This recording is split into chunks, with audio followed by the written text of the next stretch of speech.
Hello, my Belfast Thousand Nation. How's everyone doing today? Hopefully, everyone's having a great day. If not, I hope it gets better from here. All right, we are back with another MrBallen video. That's right, MrBallen Classic. This one was, this one is titled "Someone You Know Was on This Plane." That's right. I don't know who it was, but evidently we know them. This was actually suggested to me by a subscriber, so I'm really excited. They said after I watched it, they got some extra information about it. And I love extra information. So let's go ahead and get into this story. Go ahead, turn them lights down low, put on something comfy, cuddle up with someone special. Let's get intrigued.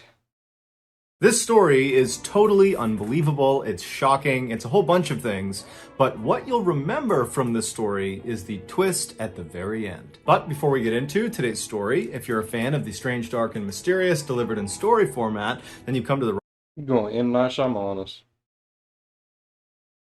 I would say I hate it when he does that, but I love it. I love it.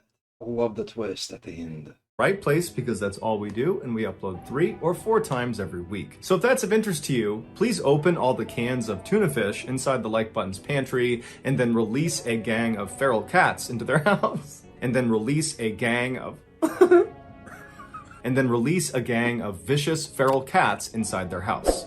Also, please subscribe to our channel and turn on all notifications so you don't miss any of our weekly uploads. All right, let's get into today's story. I wonder how many takes he has to do to get through his videos sometimes. I mean, there's some times where I'm just like, what the fuck? Are you serious? I wonder how many times he's had those moments where he's like, blah, blah, blah, blah, blah. What the? Are you fucking kidding me? I could not do his job. I couldn't. There's no way now. He's mastered his trade. The Korean War broke out between the North Koreans and the South Koreans. Just 2 days after this war had begun, the United States formally entered the conflict by sending troops to aid the South Koreans. Shortly after this, the United States enacted a military draft. A military draft is the forced enlistment of civilians into the military. In the Korean War, the way Americans were chosen was in a lottery, and if their name was called, they would have to stop whatever they were doing in the civilian world and immediately go serve their country. And if they refused, they would go to jail. An 18-year-old high school dropout nicknamed Samson was living with his family in Seattle, Washington when he found out he had been drafted. While military service was not something Samson was considering for his future, he accepted his fate with grace, and before long, he was making his way to Fort Ord in Northern California to begin his military training. But after training, when Samson was now officially a soldier in the army, he was not sent to Korea to fight in the war. Instead, he was ordered to stay at Fort Ord and be the lifeguard for their pool. It's unclear how Samson felt about this, but regardless, he did his duty, and he stayed at this pool and he minded the folks who went swimming, and then at night and on the weekends, he... That's weird though. You're gonna put me through all kinds of shit and some messed up training, and you're gonna make me a lifeguard? I mean, that's probably like pretty fun though. What'd you do in the army? Was a guard of life. I made sure people didn't die. Really? Yeah. Where at? At the pool, but you know, it was still pretty cool. would earn some extra cash by being a bouncer at a local bar. A year later, Samson was still working at the Fort Ord pool when he decided to take some time off and go back home to Seattle and see his family and see his girlfriend. As a military member, Samson was able to fly for free on any military flight so long as he was in uniform. And so Samson packed up his things, he threw on his uniform, and he made his way over to the Fort Ord airport, where he hopped on a small military plane and he flew to Seattle. A few days later, on September 30th, 1951, Samson said goodbye to his family and to his girlfriend, and then he put his uniform back on and made his way to the Seattle airport. When he got there, he saw there was only one military plane that was flying from Seattle all the way down to Fort Ord, and this plane was a World War II era dive bomber that only had enough space for one person, the pilot. Sampson had to get back to Fort Ord that night because the following day he had work, and in the Army you can't just not show up for work. But Sampson didn't have enough money to buy a civilian plane ticket to take a civilian flight down to Fort Ord, so he was in a tough spot. And so he approaches this pilot of this dive bomber plane and he says, hey, can I just cram into your radar compartment in the back of your plane? And the pilot, whose name was Anderson, immediately said, no, that's a terrible idea. It's not meant for passengers. It's barely big enough to fit inside of. You could get badly hurt in there. But Sampson was adamant that he had to get back that night, that he'd be in so much trouble if he didn't. And he kind of appealed to Anderson and said, look, you're in the military. You get it. I have to get back there tonight. Can you please make an exception and just let me hitch a ride in the back of your plane? And so finally, against his better judgment, Anderson caves and he says, okay, Sampson, you can come with me. And so a little bit before 4 p.m. that afternoon, Sampson eagerly went around to the side of the plane. He opened up a side hatch and he crawled inside of this very tight radar compartment. And once he was tucked up inside, Anderson walked around and he closed the hatch behind him. And then Anderson got in the cockpit and began preparing the plane for takeoff. A few minutes later, the pair was careening down the runway, and right as the plane began to experience lift and was going up into the air, the side hatch of the radar compartment where Sampson was suddenly flew open. The big issue with this now open door. I have a new fear in life. Oh shit. Oh, God. This poor mofo is stuck in a place where there shouldn't be nobody. And now the door that is protecting him from the outside. Like I'm playing this out? No.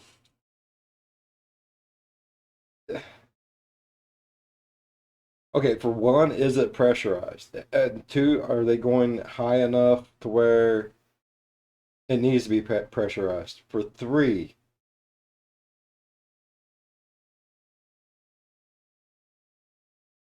isn't that going to mess with the plane, like cause some massive drag with that door flinging open?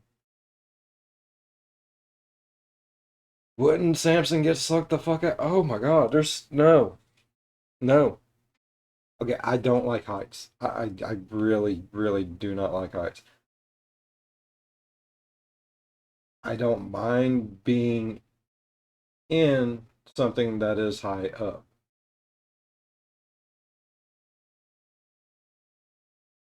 But I am still scared of being high up. If that, I know it makes no sense. Like I can get a plane and I'm fine as long as I'm not looking outside. Once I look outside and see that I'm up there, it's done. They're gonna have to duct tape me to a seat.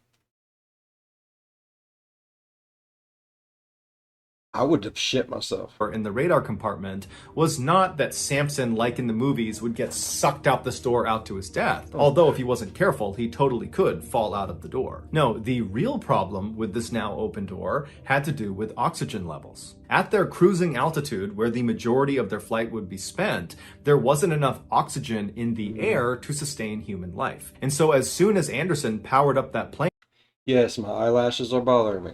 No, I am not going to pull them. I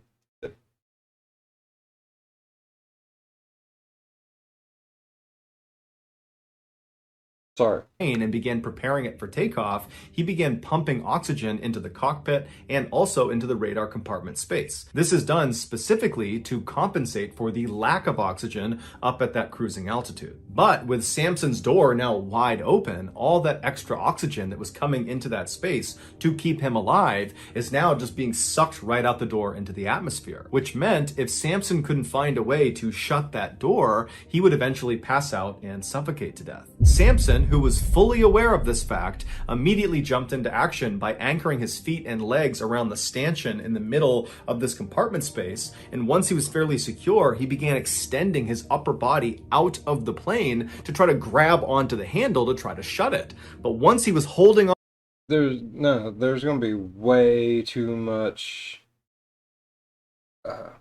wind resistance, right? I'm sure the doors aren't easy to close on planes, anyways.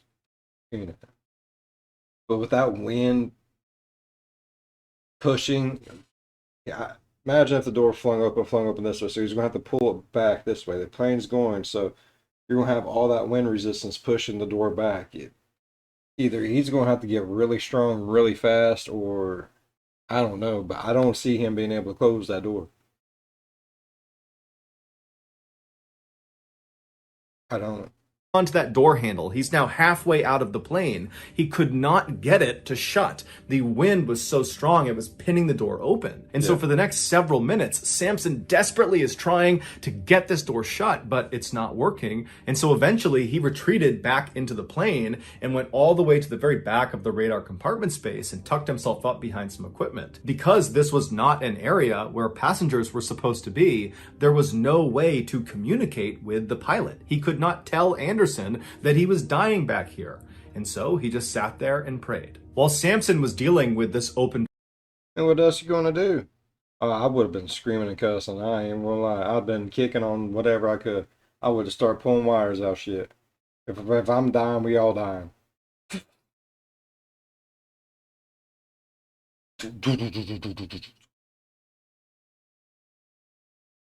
Huh. Well, that again. Maybe he'll figure it out.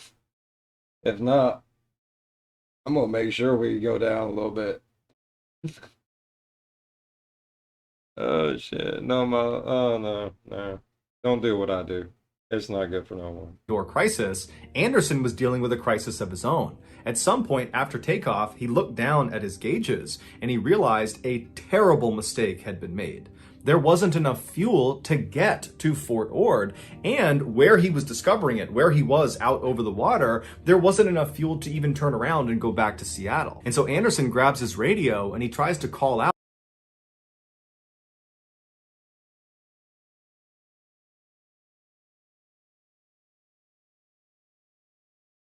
How you gonna forget to put damn fuel in the damn plane?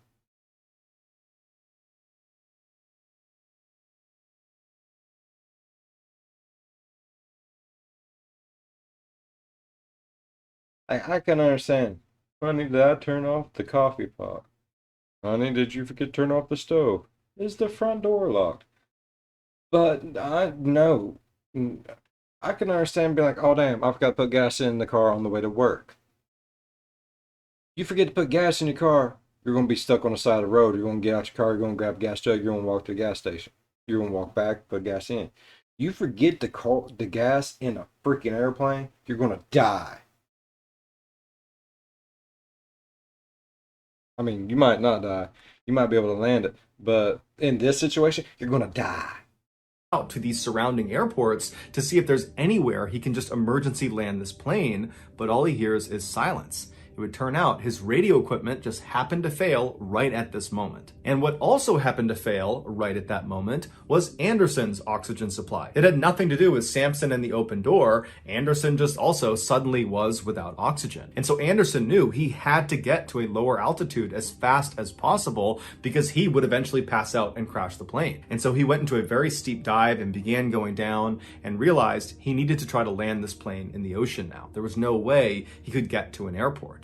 And so he's burning down towards the water. And as they're coming down in altitude, there was more oxygen in the air. And so Samson, who had eventually passed out from a lack of oxygen, is suddenly revived with all this additional oxygen as they're going down. And so Samson comes to and he looks and the door is still wide open. And all he can see is the Pacific Ocean burning up at him. He only had a few seconds to grab on. I would have passed back out. I've been like, damn, why I gotta wake up to see me die? God, this is stressful. I don't think I want to know who was in this damn plane. Wait, baby, Jesus. Oh, shit.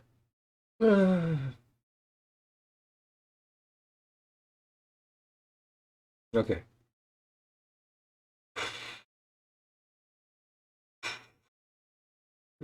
Pass out just to wake up to see you crashing.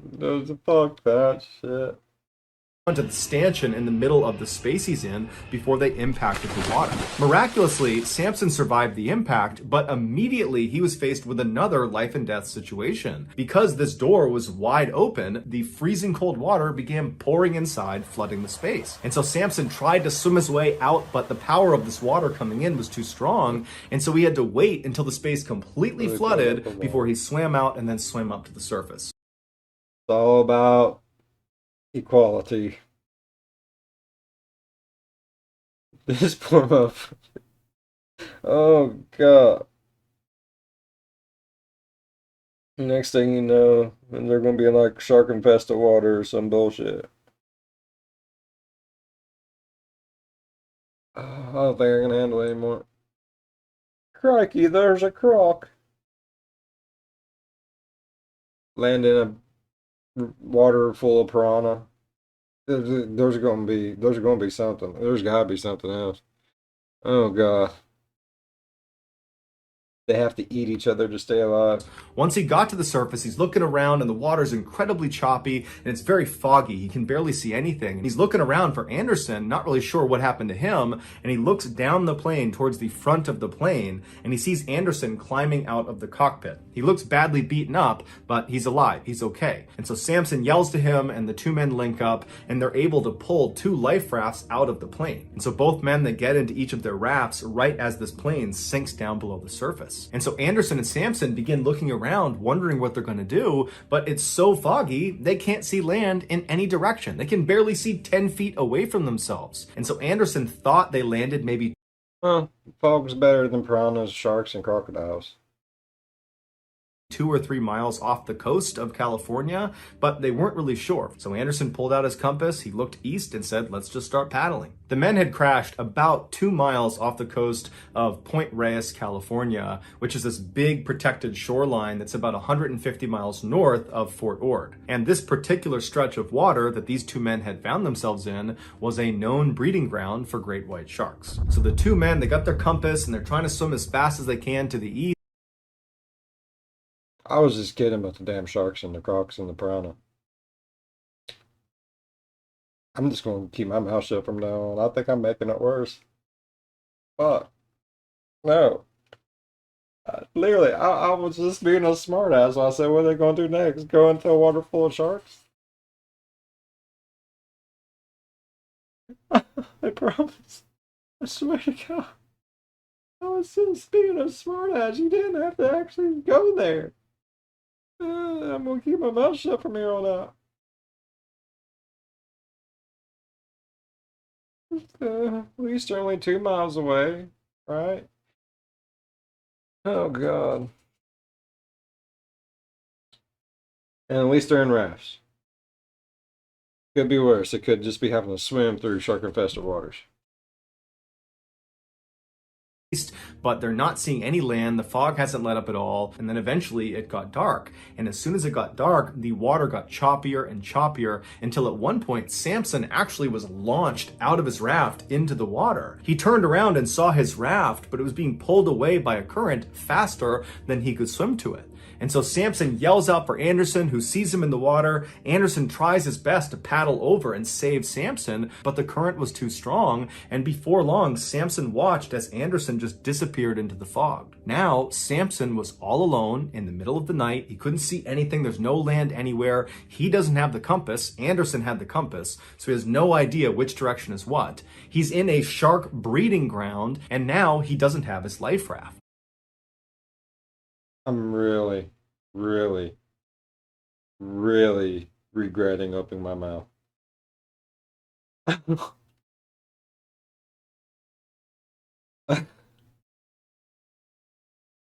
I promise.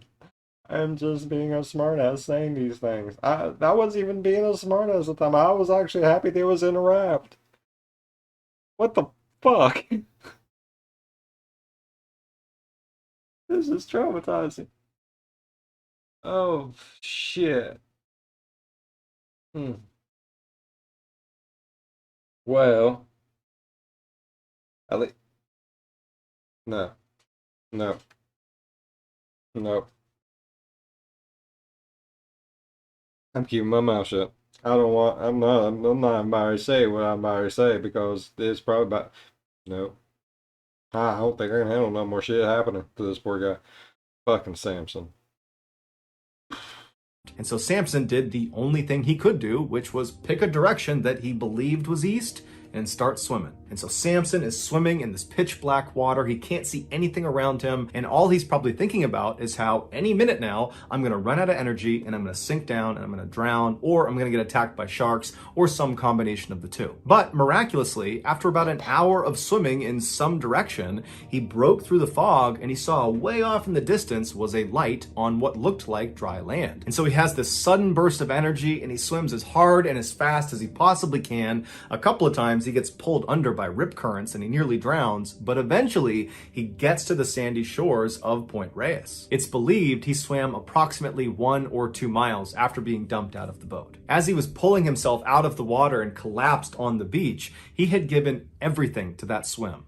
Had he been in the water for even a few more minutes, it's very likely he would have drowned. Unable to stand from pure exhaustion, Samson just began slowly crawling up the beach towards this light he had seen as he was swimming. And it would turn out this light was on the outside of this building that was owned by a radio station. And so Samson is crawling and periodically puking out seawater. And finally, after about 30 or 45 minutes, he gets to the steps of this building. He crawls up the steps and he pounds on the door. And by this point, he's hypothermic. And the nicest people in the world answered the door. It was nothing bad. Nothing bad happens the rest of the story.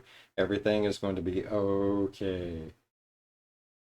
He's in shock. He's about to die if he doesn't get any help. And luckily, there's someone inside of this building. They open it up. They see Samson. They don't know what's going on, but they pick him up. They pull him inside. They wrap him in a blanket. Oh, thank God. I thought there was going to be more bullshit. Oh, there's only 2 minutes. Okay, yeah, we're in the clear. We're in the clear. I can say whatever I want. I really thought he was going to get eaten by a shark. It was better to say, oh, at least he ain't like cut and bleeding anywhere. But I figured MrBallen was going to be like, but you know, Samson had this big gash across his torso, which was spewing blood everywhere. The shark smelt it and ate half of his leg. At that point, I was just going to keep my mouth shut. I don't know. Man, you know, at least they had rafts. Well, at least it wasn't shark infested water. That's shark infested water. So, oh, at least they was in the raft. He got thrown out the raft. Oh, shit. I wasn't saying shit after that. I think I somehow jinxed poor Samson somehow from the future. And they try to ask him, what happened? What's going on? Why are you here? But Samson was too cold to even speak. So he just sat there and shook. And so finally, this employee just called the Coast Guard that had a station very close to where they were. And a few minutes later, the Coast Guard shows up. They take Samson and they rush him to their station house where they were able to give him medical treatment, which saved his life. It was also at this Coast Guard station where Samson was reunited with Anderson, who had also managed to make his way to shore alive. Samson would go on to serve for 2 more. Get him, Anderson and Samson. That's what I'm talking about. Let's go. Yeah. More years in the Army. The entire time was spent as a lifeguard at the Fort Ord pool. Then in 19... Figured he'd be tired of water by then. I know I would have. I'm like, no, you can drown. I ain't doing that shit. I ain't jumping back in that water. 1953, after the Korean War ended, Samson's mandatory service came to an end and he was honorably discharged. Samson would go on to become one of the most successful and well-known actors and producers of all time. He has won hundreds of big awards, including 4 Academy Awards and 4 Golden Globe Awards. Samson's real name is Clint Eastwood. So that's Dirty motherfucking Harry. Oh. What?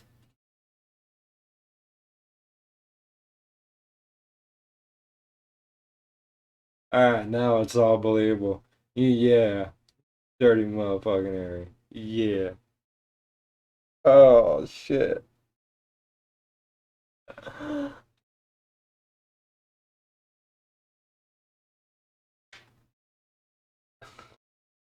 Motherfucking Clint Eastwood. Okay, I believe it 100%. That's a 100% true story that actually happened to him. It had to. I mean, it's Clint Eastwood. Dude eats bullets for breakfast. Oh, he don't even use a razor to shave. He grabs a stone, hits it, and it automatically sharpens, and he shaves with it.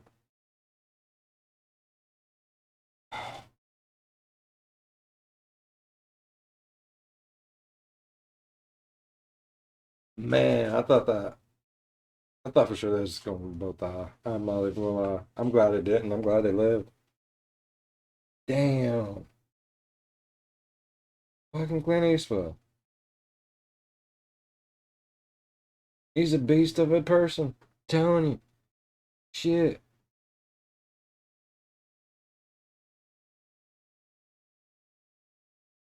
That's great. Oh, thank you, Kylie, for suggesting it. That was amazing. All right. If y'all enjoyed today's video as much as I enjoyed today's video, please leave a thumbs up. If you're a fan of the spooky, scary, strange, just feel lucky, punk. Think about subscribing.